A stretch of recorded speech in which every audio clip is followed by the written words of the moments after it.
الحمد لله نحمده ونستعينه ونستغفره ونعوذ بالله من شرور أنفسنا ومن سيئات أعمالنا من يهده الله فلا مضل له ومن يضلل فلا هادي له وأشهد أن لا إله إلا الله وحده لا شريك له وأشهد أن سيدنا وسندنا ومولانا وشفينا ورحمتنا محمدًا عبده ورسوله وصفيه وخليله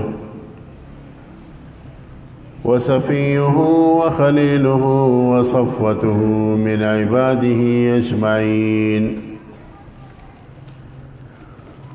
صلى الله تعالى عليه وعلى آله وسلم تسليما كثيرا أما بعد فأعوذ بالله من الشيطان الرجيم بسم الله الرحمن الرحيم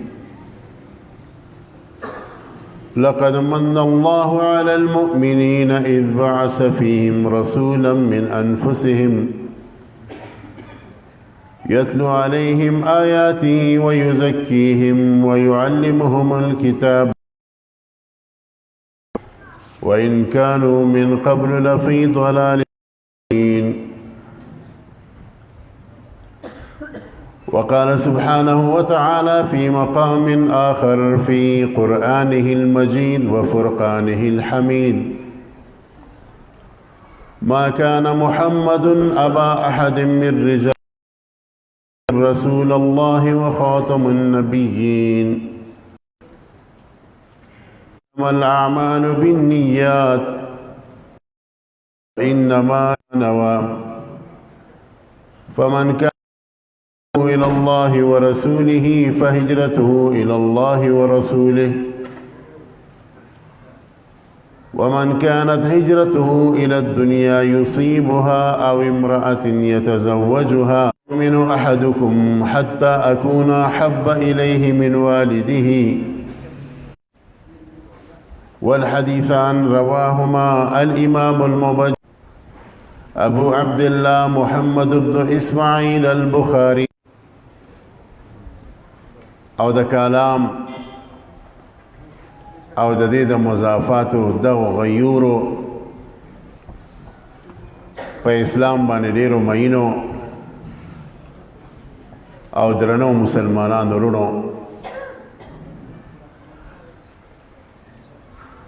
د ختم نبوت په دغه مبارک عنوان سره دا عظیم الشان جلسه منعقده ده او تاسو ډیر لوی جدوجہد او تکلیف برداشت کو چې سحر داسې د علما او د فضلا او بیانات د زړه په وګو باندې اوري او د دې دغه خسته خبرونه تاسو مسلسل مستفید شوي زمانه مخکم فضیلة الشیخ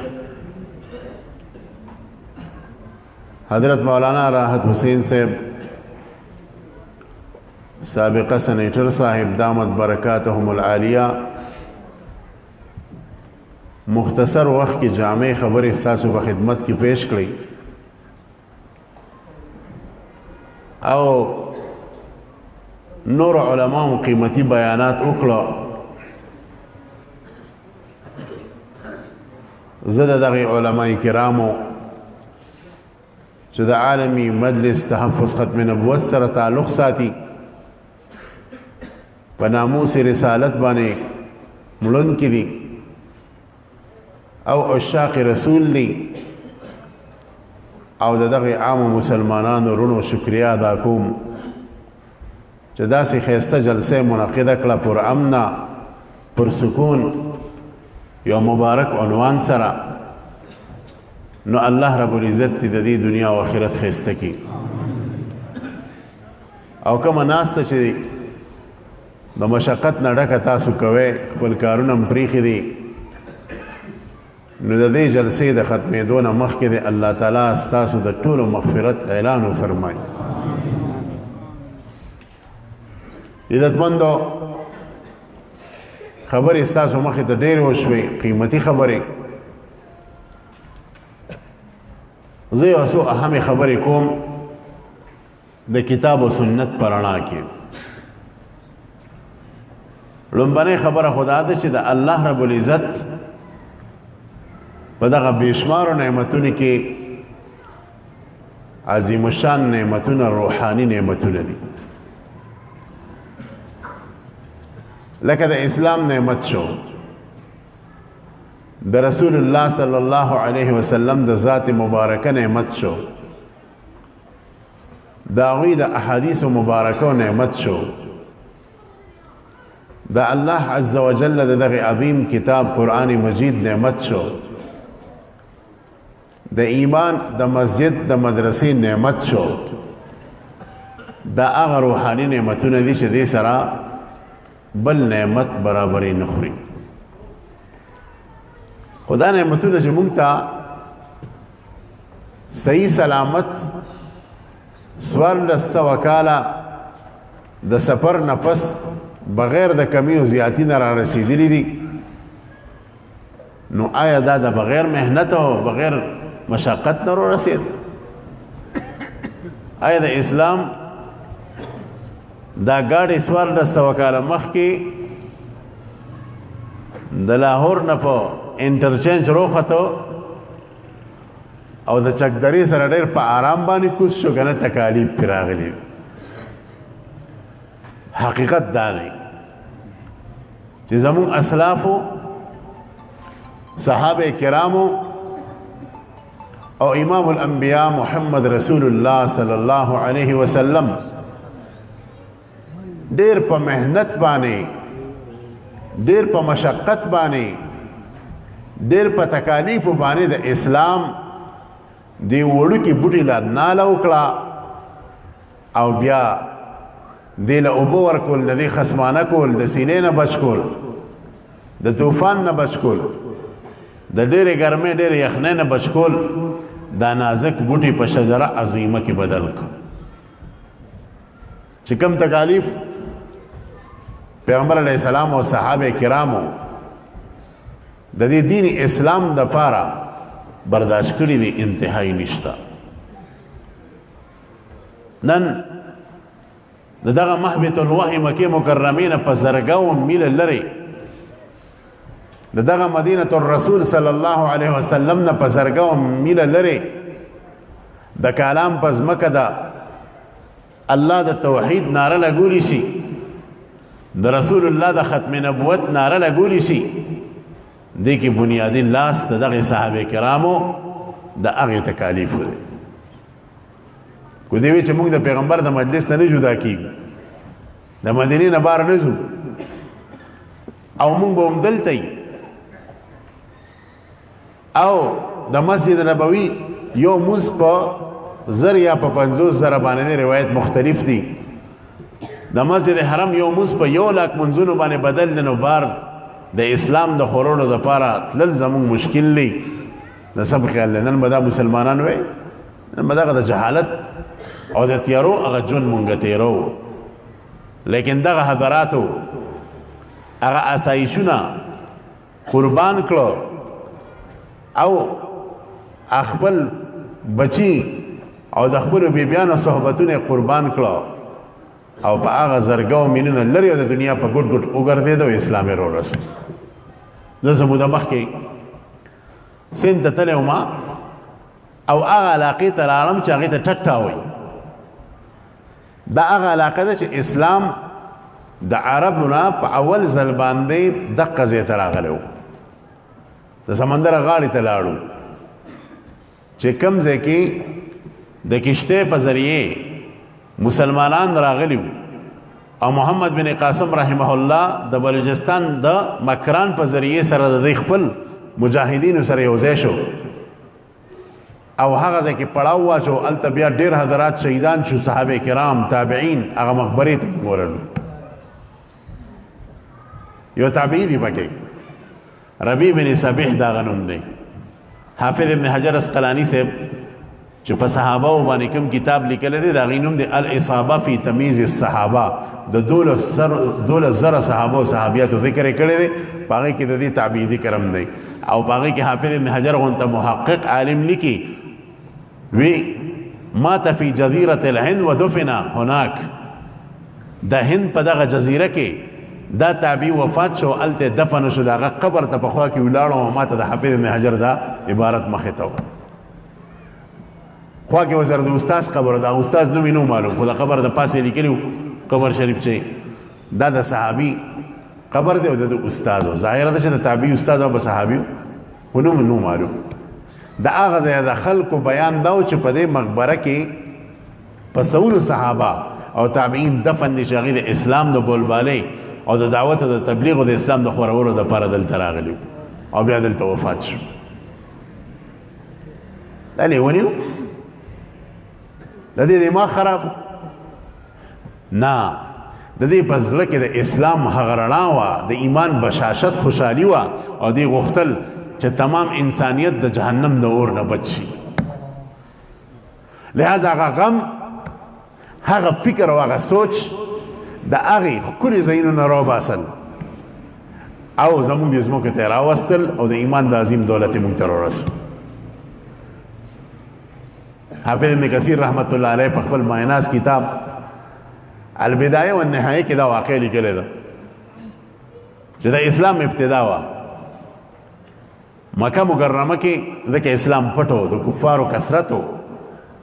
خانه کعبه غونته عظیم الشان کور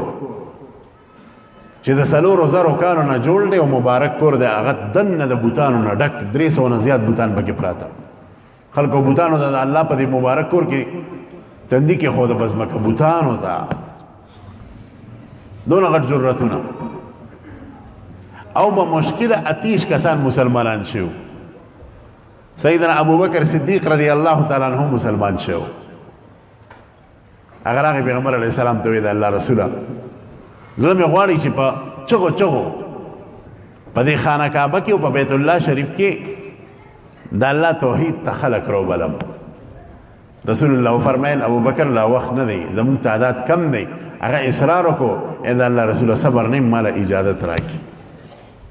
ووتو بیت الله شریف د مشرکانو نه کچاکچ ډک دی او یو لوړ ځای ته خیږي او اواز کوي عباد الله قولوا لا اله الا الله تفلحوا. اے د خدای بندګانو لا اله الا الله وایي چې نشته د لایق د عبادت مگر یو الله، بوتانو ته سجدې مه کوئ نو کامیاب بشئ او محمد رسول الله پیغمبر ومنئ. دا خبره کولو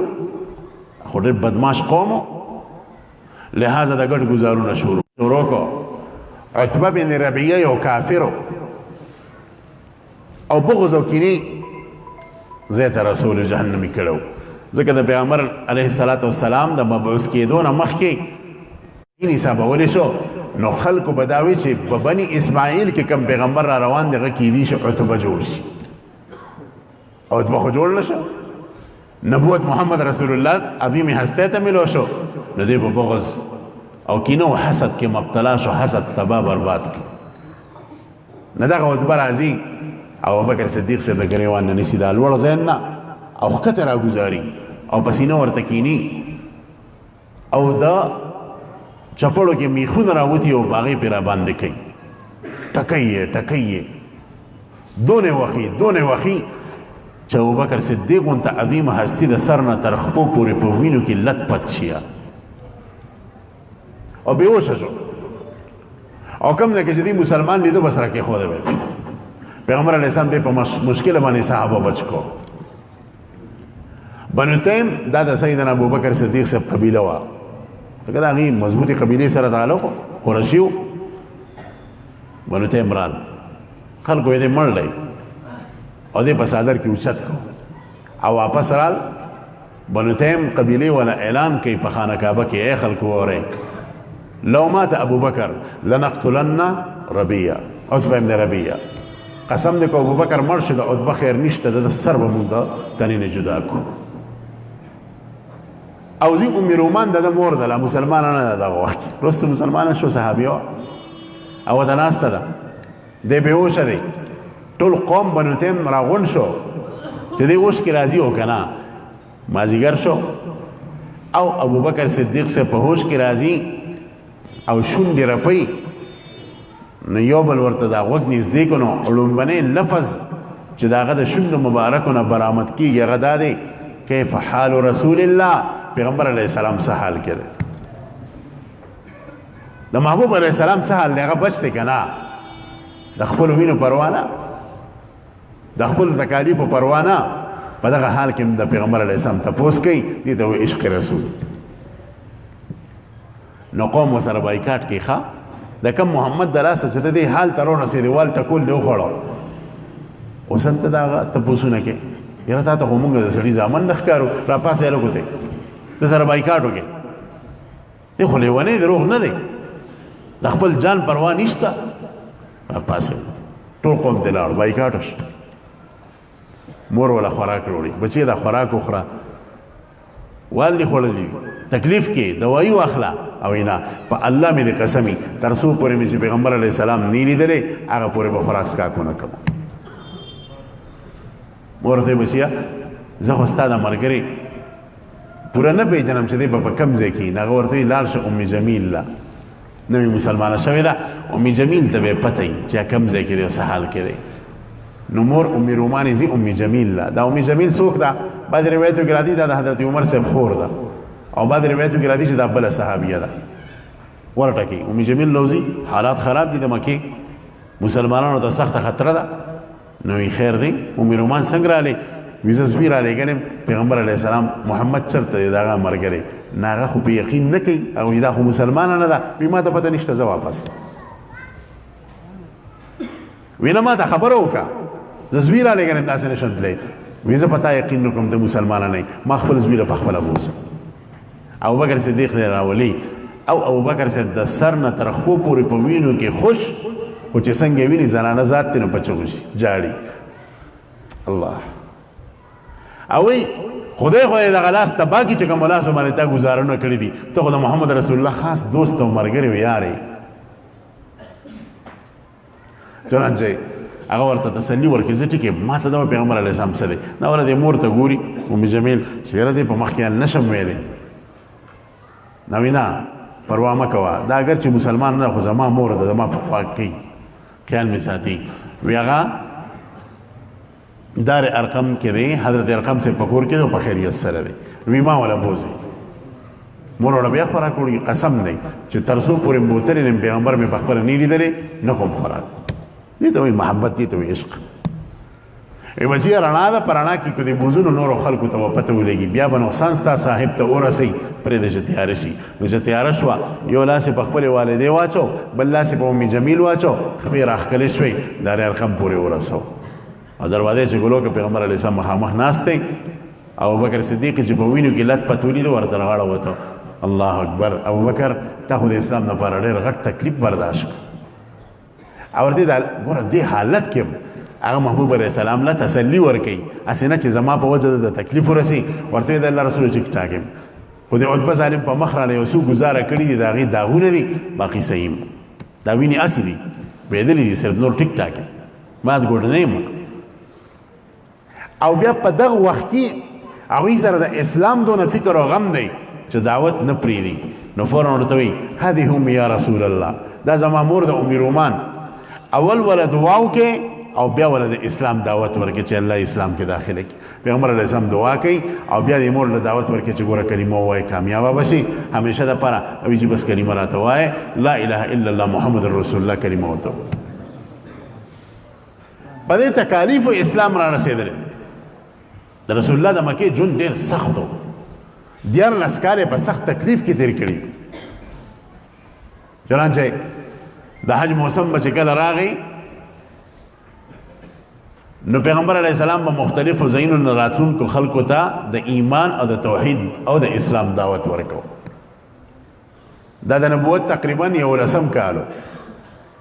د مدینې منورې نه 6 کسان راغلل مسلمانان نو پیغمبر علیه السلام مینا ته بوتلو دا کومې کې چې شیطانان حاجیان ولي دلته یو ډیرې ده ډېره اوس روانه شوې ده دې روانه کړې ده سعودي حکومت خو هلته ترک یو جومات جوړ کړی دی که مزرات تلي هغه ځای عالمانو یا پوه خلک ورسره نو هغه جومات شته چت پې نشته د پاس دغې ډېری شاته بوتلو دې شپږو کسانو ته د ایمان او د توحید دعوت ورکړو هغه شپږ کسان یو بل ته وایي چې هلکو دا خو هغه پیغمبر دی چې یهود مونږ ته د ده پیغور راکوي ځکه یهودو به چې کله په مدینه کې د انصارو سره جنګ شو د اسلام د زمانې نه مخکې د اوس او د خزرج قبیلې سره نو ورته وی اخري پیغمبر را روان او دا پیغمبر چې راشي نو اول به پې مونږ یهود ایمان وروړو بیا به تاسو نه بدلې اخلو د مدینې نه هم ارلغ وباسو نو دا شپږ کسان یو بل ته وایي چې هلکه دا خو هغه پیغمبر دی ولې نه د یهودو نه پې مونږ مخکې شو ایمان پرې وروړو نو ټول لال پیغمبر علیه السلام ته وایي چې مونږ ایمان وروړو خو زمونږ د ایمان وروړو مطلب دا چې زمونږ جان پتا قربان زمونږ بیبیانې پتا قربان زمونږ اولاد پتا قربان زمونږ جایداد پتا قربان گپ اسلام نه وروړو ګورې ښه پیغمبر علیه السلام بلا سے بیعت وکړو ایمان وروړو او د نبوت په 12 کال باندې بیا 12 کسان رال چې هغه د مخکې نه مسلمانانو او شپږو حضراتو له دعوت ورکړو پیغمبر علیه السلام عقل ډېرې شاته بوتلو بیت یې واغست او بیا ورسره مدینه منورې ته د مکې مکرمې نه صحابه د تربیت لپاره ولېږل حضرت مصعب ابن عمیر حضرت اسعد ابن زراره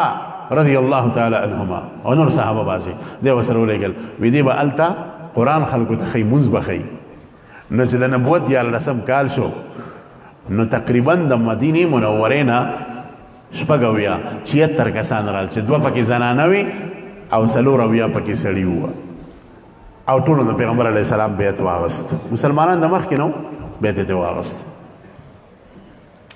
او هغه وویل ای د الله رسوله تاسو مونږ له راشئ مدینې ته نو قسم دی چې مونږ به ستا دپاره خپل جان مال بیبیانې هر څه قربان کړو پیغمبر علیه السلام د هغوی د خولې نه دا اورېدل هم غوښتل خو څوکې د الله حکم نو شوي وي د الله حکم لا نشته چې هغوی لاړ الله حکم راولېږو چې ستا صحابه کو مدینې ته هجرت کوي دې لاړ شي او وروسته بیا هجرت فرض شو پیغمبر علیه السلام صحابو ته ووایي صحابه روان شو لومبنی صحابي چې مکې مکرمې نه مدینې منورې ته هجرت کړی دی هغه حضرت ابو سلمه رضی الله تعالی عنه او دویم صحابي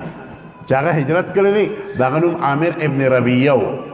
او درېیمه پکې زنانه وه حضرت لیلا رضی الله تعالی عنها حضرت لیلا دا اکثرو ملګرو ته هم چې نوم دی ما نن تپوس وکړي زما لور شوې ده ام لیلا نوم ورکې دی بیا ورته وایي چې مجنون یې څه شو ما یې خدای م غرقې ښکلي نوم هم شرمولی تاسو ته پته لیلا د 21 صحابیاتو نوم دی 21 صحابیاتو هغه لیلا او مجنون به خپل کار کوي په هغې څه کوي او مشران دا وایي علما دا وایي چې د صحابه او د صحابیاتو نوم دی تاسو ته هم دا وایي علماو سره په دې کې مشوره کوئ تاسو کله لوټیشا نوم کېدی او کله موټیشا نوم کېدی کله غرګي نوم کېدی کله ماشي نوم کېدی داسې نومونه مه ږدئ بلکې د دکان نوم چې دی د پراپرټۍ نوم چې دی دې کې هم د علماو نه تپوس کوئ اکثر د دې بازارونو ته وځم د ټولو دا نومونه اکثر غلطي دي او د بازار ته چې زه اوسم د یو سر نه چې بل سر ته وځم د روغ کتاب پې لیکلی شي معلومه شوه چې موږ علماو ته په هر څه کې قدم په قدم محتاج او د نوم اثر یې ګور یاد ساتئ نوم چې دی غلط کېښودو دا نوم اثر یې دې لومخوړ کې وسړی یو زوی نوم یې جبرایل دی د بل زوی نوم یې اسرافیل دی د بل زوی نوم یې میکایل دی د څلورم یې اسراییل ایښی د اسراییل علیه السلام خو د انسانانو روحونه اخلي نو هغه اسراییل لا په خړپوسه ګرځېده چې د چرګانو مرغوټې به یې تاوولې د دنیا چرګانې وژلي وو بیا علما پلار پسې رال چې ګوره دې لوی چې دې بدله سم قتال وکړي خلک به وژلي دا نوم بدل کا د نوم اثري نوم یې ولا بیا بدل کا نو د نوم اثري یو صحابي دی حضرت حسن د سعید بن مسیب رحمت الله علیه سید التابعین نیکه دی نو هغه پیغمبر علیه السلام نه راغی رسول الله ته تپوس وکړو مس وکړه ستاسو نوم دی وی حزن د حزن معنا د سخته ځمکه پیغمبر علیه السلام ورته وی لا بل انت سهل ته پسته ځمکې مطلب دا چې نوم دی بدل کا سهل نوم کېده نو هغه ورته وی د الله رسول بس مور پلار راله دا نوم ایښی دی پیغمبر علیه السلام وی ټیک ده چې دی نه بدلی نو نو حزن خو سخت ځمکې ته وایي. سعید بن مسیب د دغې صحابي نوسی دی او په خدای مې د قسمي د دې نوم اثر اوسه پورې زموږ په خاندان کې را روان دی. زموږ تمام خاندان سخت طبیعت دی. دا یو کس په طبیعت کې سختی ده. نمونه ښکلی دی، مزیدار نمونه دی او علماو نه پکې تپوس کوئ. نو درېیمه هغه هستي چې د مکې نه مدینې ته اول هجرت کړی حضرت لیلا وه او تمامو صحابو پټ هجرت کړو ځکه د حالاتو تقاضا دا وه. یو عمر فاروق اخکاره هجرت کړو. چنانچه روایتو کې راځي چې کله عمر صاحب هجرت کو نو ښکلې نوې کپړې واچولې او په یو لاس کې چې کوم دی تیرونه ونیسل بربند غاړې ته کمان واچو او بل لاس کې دا توره د کاش نه روغ کړه د بربند نه ونیوله او بل هغې د خانه کعبې نه طواف مقام ابراهیم سره نفل وکړو او بیا دارالندوې ته راغی. دا مشرکان به چې په کوم ځای کې ناست وو ابوجهل دلې دا نور مې غیرت رال او د دې په دې سترګو کې سترګې ورکړې او وی فرمایل شاهت الوجوه وطمست دا مخونه مروان شه سترګې مړندې شه. عمر روان د هجرت کوي. کو څوک غواړي چې مور زئیره کم ښځه کونډه کم بچي یتیمانان کم فلیلقني وراء هذا الوادي د دې غر شاته راځئ ما سره ملو شي. ګورو بالته د مکې په یو کس کې دا جرت نو. دا ابوجهل ټول به غیرته ناستو چې د حضرت عمر صاحب مخې والی و. یاره څه عظیمه هستي ون، څه عظیمه هستي ون. غیورو په اسلام او په دین باندې د هیڅ چا پروا نه کوله د دین او د اسلام او د قرآن او د پیغمبر مخې ته. روایتو کې راځي یو پیر د حج موقع وه په سونو صحابه حضرت امیر المؤمنین عمر فاروق پسې روانو. لوی لوی کمانډران جنگي، لوی لوی مجاهدین، لوی لوی اولیاء، لوی لوی د قرآن ماهران، د علم ماهران، د علم سمندر عمر صاحب قیادت کو. مینا د چې ورسېدو د خلکو ته وي تاسو لږ ودرېږئ یو ډېری د پاس خلکو ودرېږي الله او ځان ته مخاطب شي. عمر ای د خطاب زویه تا ته د جهالیت هغه زمانه یاده ده چې دلته به د اوښان سرول نو ماښام به چې د کور ته اوښان بوتلو نو اوږي به نو پلار خطاب به درته وي عمره د اوښانو د سرولو نه دونه بېکاره او نن د اسلام په برکت باندې په زرګاو غټ خلک تا پسې دي ته د هغې قیادت کې عمره دا د اسلام برکت دی. الله اکبر. نو غیورو په اسلام نو عمر صاحب ښکاره هجرت کړو او باقي تمام صحابیاتو هجرتونه کړو او الله تعالی د هغې کرامات ظاهر کړو. ام ایمن رضی الله تعالی عنها صحابیه ده روانه شوه روژه ده یوازې د مکې نه مدینې منورې ته حالات داسې چې زنانو به یوازې هجرت کو پټ به هجرت کو.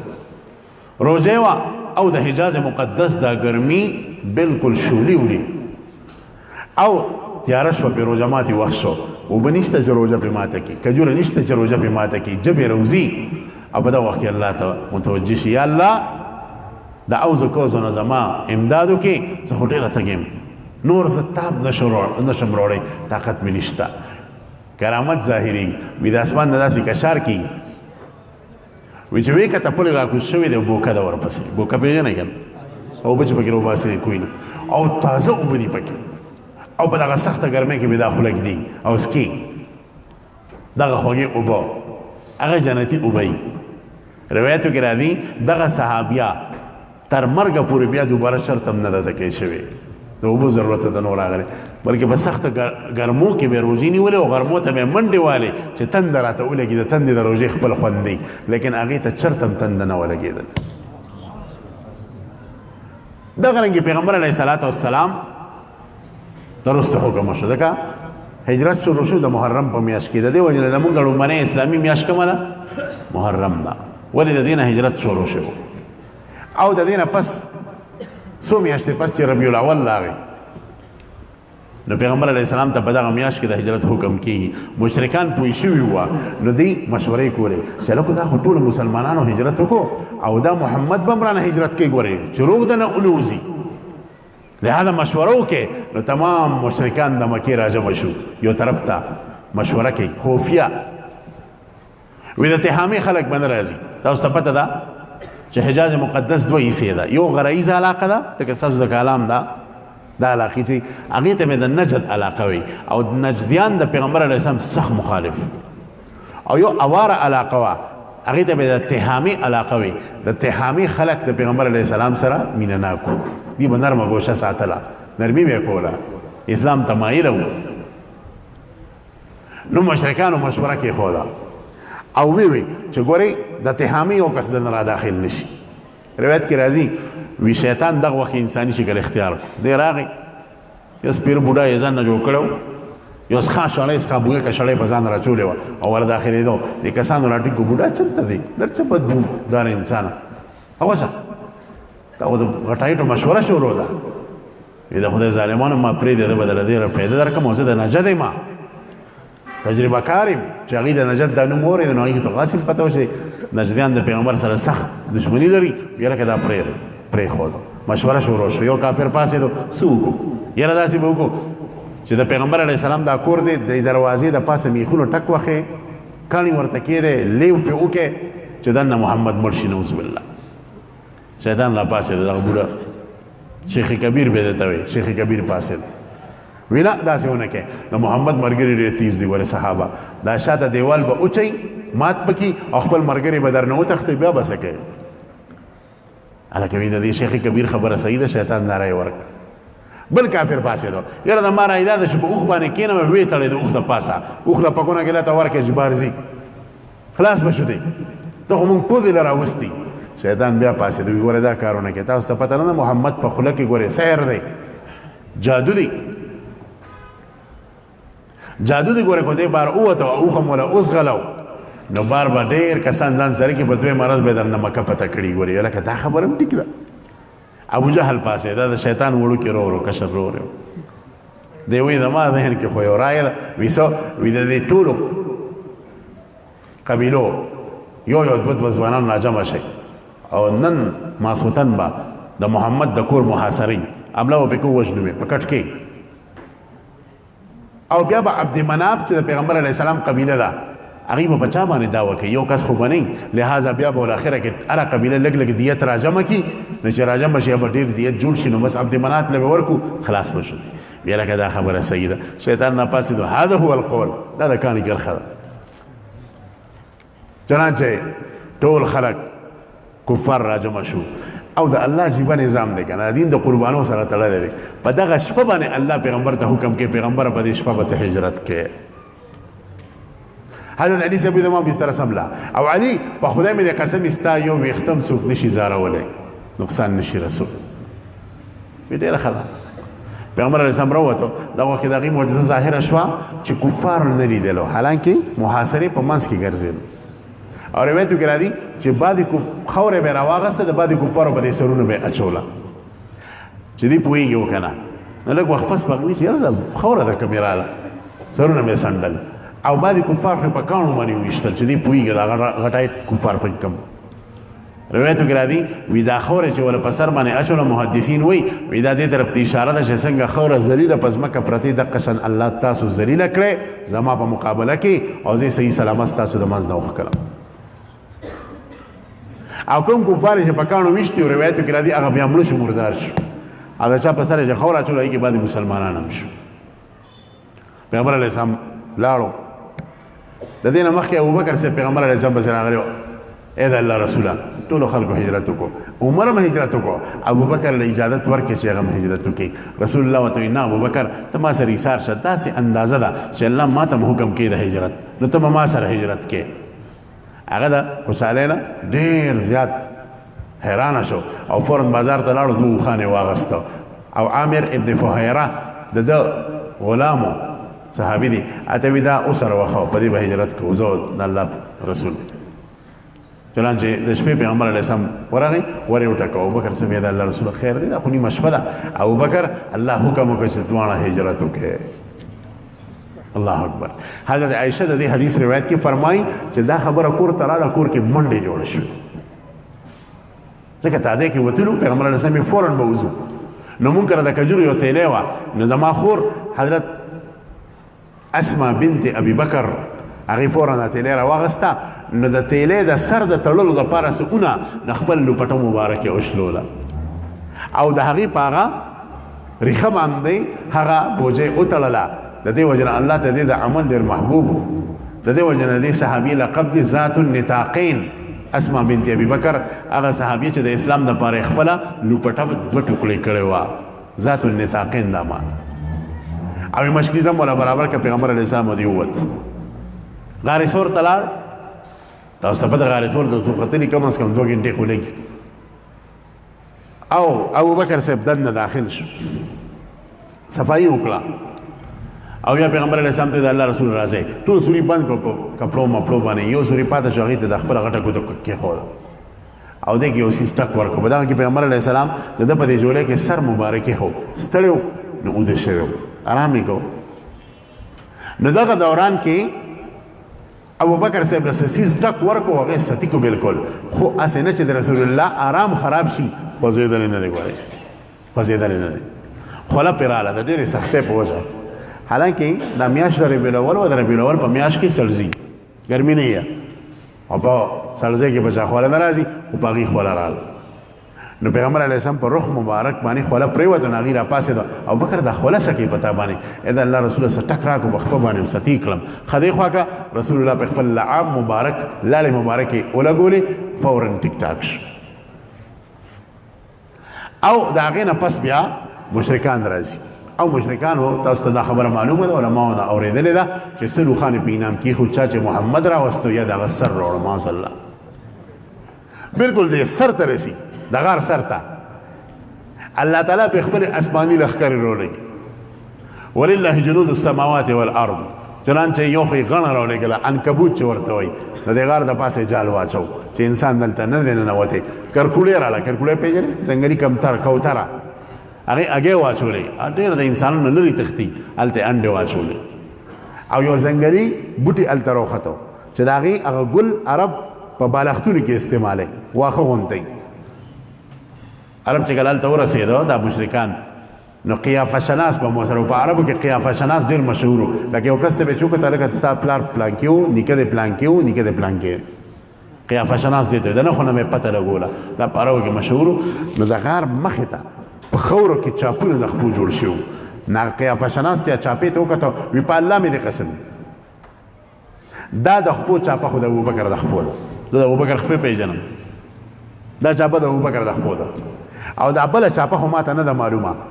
د چا ده خو په مقام ابراهیم کې چې د ابراهیم علیه السلام د خپو کمې نښې دي دا چاپه د هغې نښې په شان او د هغې وجه دا وه چې پیغمبر علیه السلام مشابهت د خپل نیکه حضرت ابراهیم علیه السلام سره ډېر سیوا و په خپله فرمایي د معراج په شپه چې زه وختم ابراهیم علیه السلام سره ملاقات زما وشو فانا وجدت نفسي اشبه بجدي او کما قال ما خپل شکل د خپل نیکه ابراهیم علیه السلام سره بلکل یو شان ومونده زه د خپل نیکه په شان نو دونه ماهر قیافه شناسو وي د دې خپو خو ماته پته نه لګي خو په مقام ابراهیم کې چې کومې خپې د ابراهیم علیه السلام دي دا خپې د هغې خپو په شان دي بیا لکه چته لاړ وي دې غار کې به یي که نه نابل کافر دی د خدای ظالمه دی جالې ته نه ګورې د غڼو مخې ته جال اچولې دی او چې دې دننه ننوتنو ده هګۍ به نه ماتېدی د کرکوړو دلته نه یې راغلی دننه ابوبکر صدیق صاحب پیغمبر علیه السلام ته وایي د الله رسوله که ښکته یې وکتل نو ما ورته به وویني بیا به څه کوو او د دې په اطمینان سره وایي چې الله مونږ سره د قرآن بیان دی او بعد روایتو کې راځي چې ابوبکر صدیق صاحب ته وایي ابوبکر وګوره دې طرف ته د غار هغه یو طرف بند دي خو چې داسې وګوري نو د رسول الله معجزه او د ابوبکر صاحب کرامت ظاهر شي سمندري د سمندر په غاړه باندې کشتۍ تړلې ده ابوبکر وایي دې طرف ته به ځو په دې کشتۍ کې به کینو فکر مه کوه بهرحال کفار واپس شو پیغمبر علیه الصلاة والسلام درې شپې تېرې کړې او د هغې نه پسې سفر شروع کړو او د مدینې منورې هغه لارې اختیار کړه چې غیر مانوس وه عام سړک نه وه او الحمدلله نن چې تاسو د مکې مکرمې نه مدینې ته سفر کوئ نو د هجرت په دې لاره باندې حکومت دغسې حکومت سړک جوړ کړی دی دا هغه لار ده چې کوم ځای باندې رسول الله هجرت د صحابو سره کړی یا د ابوبکر صاحب سره نو ښه دې غرونو ته کتل پکار دي ښه دې لارو ته کتل پکار دي مزه ته یې اخیستل پکار دی دې غرونو ته چې ګورئ خپل خوند دی چې 1400 کاله مخکې به رسول الله په دې غر نظر پرېوتي په دې لارو مې نظر پرېوتي یو ځای ته ورسېدو یو خیمه وه عربو کې دا یو کمال و چې د جاهلیت د زمانې نه په هغو کې کرم و په هغو کې سخاوت و شونتیا پکې نه وه او شوم سړی خو بیا د هر څه نه بدي شو اسلام هم شونتیا نه خوښوي ګوره یاد ساتئ حدیث شریف کې رسول الله فرمایي د ایمان په لوښي کې بخل او بد اخلاقي نشي جمع کېدی یعنی کم سړی چې بخیل می او بد اخلاق می دي په خپل ایمان باندې ویریږي پیغمبر علیه السلام به سخي انسان ډېر زیات خوښ او د میلمه په میلمه خو به ځان وچلو داسې میلمستیا به ورله کوله لہذا د میلمه میلمستیا کول دا د تمامو پیغمبرانو مشترکه نښه ده او د ټولو یو علامت دی دا مشترکه ابراهیم علیه السلام باره کې راځي وي هغه به د میلمه نه بغیر روټۍ نه خوړه او کله به چې د روټۍ وخت شو میلمه به نه و به بېقراره وي یو میل به ګیر چاپېره د خپله چې مسافر به ولي دا به راټینګ کړه راځه ما سره روټۍ وخوړه یوازې به روټۍ هم نه خوړه نو خیمه لګېدلې وه هغې کې یو زنانه ده ام معبد دغې نوم دی هله مسلمانه نه وه وي مسافر چېرته دی مونږ خو دغه شان روان په سفر راځئ مخکې شاړې وي ما سره روټۍ موټۍ وخوره بیا به ځئ پیغمبر علیه السلام راغی د دې خیمې په دې ګوټ کې یو بیزه ولاړه ده چیلې ورته وي مونږ خو به پیس کړو بل څه نه خورو وي میلمه خفه نه شئ ته خو ډېر ښکلی انسان یې خو مونږ ته دا خو زما خاوند د کمزورۍ په وجه پرېښې ده دا د تلو نه وه چجې پکې راوتي دي نو دې کې به پیدا کمې راشي وچه ده وي ده دا راوله راوسته روایتو کې راځي پیغمبر علیه السلام د دې په ملا باندې لاس راښ کو بعد روایتو کې په دې غولان ځای ولا لاس راښ کو خو چې څنګه پې لاس مبارک راښ کو نو هغه د پې ډکه شوه الله اکبر دې ته وایي د کور د ټولو نه غټ لوښي راوړه لوښي راوړي او په هغې کې لشل شروع شي لوښي ډک کي عامر ابن فهیره مسکي ابوبکر صدیق مسکي رضی الله عنهما رسول الله د هغې نه تناول وفرمایي نوش وفرمایي او باقي لوښي دې زنانه ته وایي ته اوس کا هغه دې اوس کې بیا هم پاتې شي وی چې د خاوند راشي ابو معبد باقي پې به هغه راورکي او لاړه خاوند چې راغی نه خاوند ورته وایي چې په دې ماحول کې خوند او لذت دی د هواګانو کې د دې بزرګانو خپل خوند دی او د پیغمبر علیه السلام یو روایت د حسن درجې دی چې کله به پیغمبر علیه السلام د مدینې په یو کوڅه باندې تیر شو نو صحابو به بیا اندازه لګوله چې په دې محمد رسول الله لږ ساعت مخکې تیر شوی دی ځکه په کوڅه کې به یو خپله خوشبو او خوند به وه الله نو هغه خاوند ورته وایي چې ام معبد دلته خو یو هوا کې مزه ده څوک راغلي وو وایي چې بس د قریش یو ځوان راغلی و او داسې ښایسته ځوان و چې خبرې به یې کولې مرغلرې به یې راځړولې او چې چپ شو په دې مخ به یو روپ ورسور شو بیا به د ما کتې نه شي ښکلې تندي والا روحانه انسان وایي ښه دا خو محمد ابن عبدالله و قریشو په ده باندې سرو پوخان ایښي دي او دی دین راوړی دی ما ته داسې ښکاري دی دا دین صحیح دی ام معبد زه خو مسلمانېږم مدینې ته ځم ستاسو خیال دی وي ځم د سره تیارم دواړه لاړ او په مدینه منوره کې په پیغمبر علیه السلام ایمان راوړ او روایت کې دا هم راځي چې کومه بیزه کومه چیلۍ پیغمبر علیه السلام مسه کړې وه 18 کاله مسلسل هغې پې ورکول زمینداران ناست دي پکې بیزه چې ډېر هم نه راشي نو 3 میاشتو نه زیات پې نشي ورکولی هغې 18 کاله مسلسل پې ورکول او 18 کاله بس مړه شوه او په خپله به هم ترې هغې پې څکل او ټول سرم یعنې ټولې قبیله کې به هغه پې ویشل دونه زیات شوده او پې به یې ورکول دا د پیغمبر علیه السلام معجزه وه عرض دا کوم چې د دې تکالیفو نه پس رسول الله مدینې منورې ته رسي او هلته اسلامي حکومت جوړوي 10 کاله مسلسل محنت کوي او د اسلام په عقایدو د پیغمبر په خپل نبوت باندې څوک حرف نشي راوستی او د پیغمبر علیه السلام د وفات نه پس لومبنی جنګ چې کیږي هغه هم د ختم نبوت ته تحفظ دپاره شوی د اسلام په دې تکالیف را رسېدلی چنانچه پیغمبر علیه السلام دنیا نه پرده وکړه مسلم کذاب یو خبیث دی هغه د نبوت دعوه وکړه لشکر جرار د صحابه ورپسې لاړو او یو خطرناکه معرکه وشوه اول مسلمه ته ووایي وی اسلام راوړه او زه ځان له پیغمبر یم اسلام څنګه راوړه وی ښه ورېږه تا ته خو چل ښیو ډېر جادوګر انسان خو الله تعالی ځای په ځای باندې ذلیله کړی وي یو پیر ولی بټا کس لاړ ځکه د احد په میدان کې یو صحابي او سترګه شهید کېږي سترګه تېره ځوړنده ده پیغمبر علیه السلام له لاړو ای د الله رسوله سترګې سره څه وکړم پیغمبر علیه السلام یې دې خوښه سترګه وله اوچته کړي په دې قوتې کې وله کېږي لاس مبارک پرې راکاږي اصحابي په الله مې د قسمي دی بلې سترګې نه هم زیاته مزېداره شوه زما سترګه دا معجزه یې اورېدلې وه نو دله یو بټا کس راغی ویې لکه بټا دی خو راشه نو په دې بټې سترګه ولې لاس راخي مسلمان کذاب دا خو دروژنو نو د هغه ورپسې هغه سمه سترګه مړنده شوه نو ته خدای دې تباه کړي یو سترګې مې کار کوته خو هغه هم د کار وباسه یو کوې و هغې اوبه تروې وې خو خلکو بس کلی شوې لکه تریووالی اوبه کې دله رال یارې دا کوي تریو دي ښه لاړو ورسره لاړې پکې ور واچولې د ده د هغه پلیدو لاړو سره دونه تریو شو چې بیا به یې خلکو اوبه نه شوې څکلی یو خدای دې غر که موږ وایي چې اوبه خوږېږه تا خو نورې د څکلو نه مو باسل مسلم کذاب په دروغ یې د نبوت دعوه وکړه لیکن د رسول الله جانثار صحابه د زمرو په شان ورل جنگ وشو 30,000 کسان د مسلم کذاب مردار شو جهنم رسید شو او مسلم کذاب په یو لوړ ځای ولاړ دی یو صحابي دی حضرت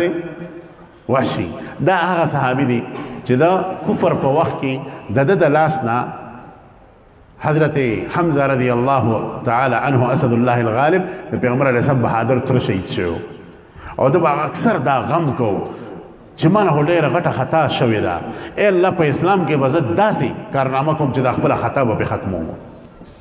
چنانچه د مسلم کذاب ورته چا وښوي دغه خبیث دی دې په نیزه ویشتلو کې ماهر و خو د لرې نه نیزه راواغوسته او ورخوشې کړه خو چې ورخوشې کړه په سینه ورننوت او دی بل طرف ته ووت او مردار را پرېوت او بل انصاري صحابي په دغه وخت کې ورورسېد په دې سر یې وله تبر کېښود سر یې وله په منځ دوک 30,000 کسان د دې مردار شو او څونه صحابه شهیدان شو بعد روایتو کې راځي 1200 صحابه بعد روایتو کې راځي 1800 صحابه بعد روایتو کې راځي 200 صحابه چې هغې کې د قرآن قاریان ماهران صحابه هغه شهیدان شو دا اول جنگ چې هغې کړی د اسلام د تحفظ د ختم نبوت د عقیدې د تحفظ لپاره نن دغه 1400 کاله پس چې مونږ ته اسلافو د اسلام او د ختم نبوت د عقیده صحیح سالمه رو رسوله په دې حملې شروع دي بیا که نه دي شروع ستا په هغه ملک کې چې په معنا د لا اله الا الله جوړ شوی دی ښځه راپاسي ملعونه د رسول خدا په شان کې ګستاخي کوي ګستاخي پې ثابتېږي او هغه وځي حکومت وخت ځي په امریکا کې اعتراف کوي او اسیه مونږ تاسو له درکړه په غېږ کې دا کار مونږ کړی دی دا ستا د ملک حال شو او زه په ځای باندې د پیغمبر علیه السلام په ناموس باندې حملې کېږي وروڼو دا ستا ایماني غیرت چیلنج کوي دا ستا دین او اسلام چیلنج کوي دا تا ګوري چې ده کې دونه دم شته چې راپاسي په خپل پیغمبر باندې او د هغه په ناموس ودرېږي او که نه ودرېږي تاسو به ودرېږئ که نه به ودرېږئ راته ووایي ودرېږئ به که نه به ودرېږئ وعده ده انشاءالله که لہذا هغه سلسله کې چې کم قسم د ناموس رسالت خلاف آواز اوچتئ دا خوله به وله مونږ ماته کو لاس به مات کو مونږ د خپل ملک دا ښایسته ملک چې داسې ښایسته علاقې پکې الله پیدا کړي دي د دې د سرحداتو حفاظت ښه پېژني د پښتون قوم دې خلکو تاریخ په دې ګواه دی د خپل ملک د سرحداتو لپاره غټې غټې قربانۍ ورکړي دا ملک مونږه د غیرو حملو ته نه پرېږدو د دې ملک په حفاظت کوو او دا چې د کم طریقې او د کم اسلاف په قربانو جوړ شوی دی او د کم دین او اسلام لپاره جوړ شوی دی هغه اسلام به پکې موږ چېرته مخکته نه کوو نه به ښکته کوو انشاءالله لہذا قسم طریقو سره حملې دي په هغه عملو کې د غیرو عمله یو د قادیانیت ته فتنې ده قادیانان ډېر خطرناک خلک دي ګورې دا د کائنات بدترین زندق او ملحد دی ګورې دا د لستوڼي مار دی دا د عیسایي یهودي نه هم خطرناک کافر دی ځکه عیسایي ته چې مسلمان وی هغوی ما ته کنځله کېته دا د مسلمان نه وای ته هم ورته نشي ویلی یهودي ته چې مسلمان وی دا ته ما ته کنځله وکړه او نه ځان ته مسلمان وای او قادیاني سره د دې نه چې د دې یهودو او عیسایانو نه بدتر کافر دی هغه ځان ته مسلمان وای تاسو ما ته دا وایي یو دغلته مار په شیشه کې بند دی تا ته نقصان نشته هغه نه ته نه یارېږي خو یو مار دی هغه ستا په لستوړي کې دی د ده نه به یارېږي او که نه پته نشته کله ټک راکوي کله خوله راړئ د عیسائی او د یهودي مثال د هغې مار د چې لرې دی ستا نه تا ته نقصان دونه نشته لیکن د قادیاني مثال د لستوړي د مار دی پته نشته دی کله تاله ټک درکوي لہذا تاسو د فتنې قادیانیت سرکوبي وکړئ او اکثر دا قادیانان چې دي د قبایلو ساده مسلمانان او د داسې علاقو ساده مسلمانان دوکه کوي وایي موږ هم مسلمانان خو موږ ته احمدي مسلمانان وایي لہذا چې دلته په دې مساجدو کې د خپل علماو په مجالسو کې ورور ناست دی او که نه خو یا مسلمان یا احمدي مسلمان او بیا ولا غټ غټ لالچونه ورکوي زه به د انګلینډ ته بوځم نیشنلټي به درکم واده به در وکم کاروبار به در روان کم